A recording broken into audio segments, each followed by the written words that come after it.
Greetings, Temple Beth Shalom. We are in the midst of Parashat R'eih, or beginning Parashat R'eih, Deuteronomy chapter 11, verse 26 through chapter 16, verse 17.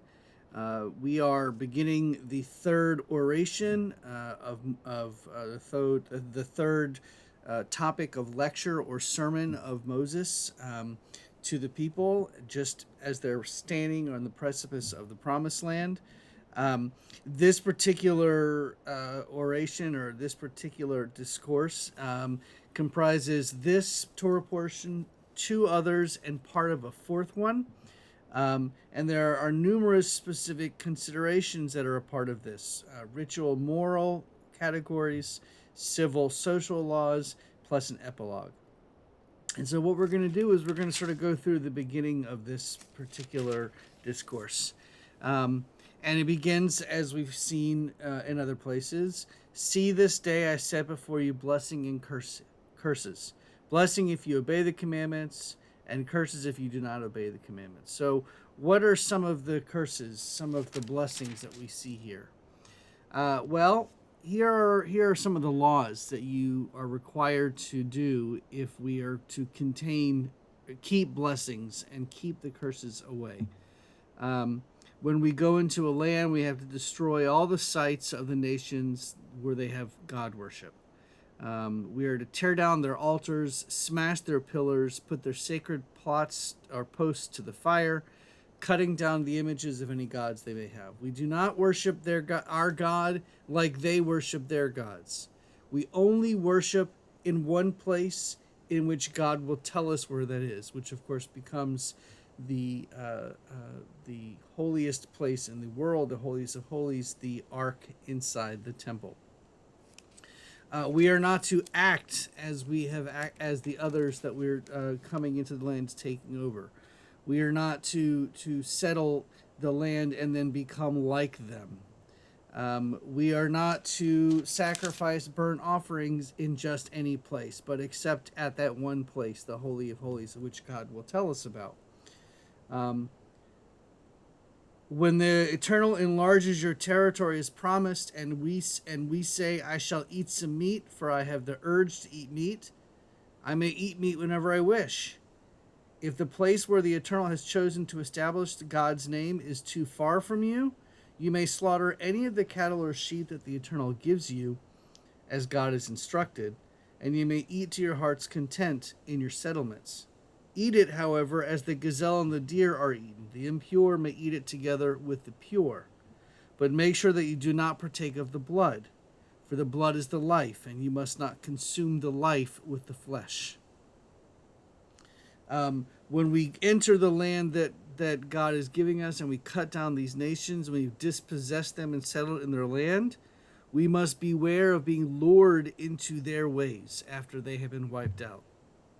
We should not ask about their gods, nor seek their gods. We should act only as God has commanded us. We should, as it says in chapter 13, verse 1, we must be careful to observe only that which God enjoins upon us. We should neither add to it or take away from it. We are also not to follow false prophets or false dream diviners. Because we are supposed to follow God and God only. Let me just skip a little bit ahead here. We are the children of the Eternal, your God. We shall not gash ourselves or shave the front of our heads because of the dead. We are a people consecrated to the Eternal, our God. The Eternal, our God, chose us from among all other peoples on earth to be a treasured people. We shall not eat anything abhorrent. We are not allowed to eat the ox. These are the animals we are allowed to eat. The ox, the sheep, and the goat. The deer, the gazelle, the roebuck. The wild goat, the ibex, the antelope, the mountain sheep. And any other animal that has true hoofs which are cleft in two and brings up the cud. We may eat those. We may not eat camel, the hare, the daemon. For although they bring up their cud, they have no true hoofs. They are impure. Of course, we're not allowed to eat the swine, the pig, either. And then, of course, it talks about what we're allowed to eat from the earth. from the waters and what flies in the skies. We're also told all winged swarming things are impure for us. They may not be eaten. We may eat only pure winged creatures. Here we go. Chapter 15:1. Every seventh year we shall practice a remission of debts. This shall be the nature of our remission. All creditors shall remit the due that they claim from their fellow Israelites. They shall not dun their fellow Israelites or kin, for the remission proclaimed is of the eternal. There shall be no needy among us.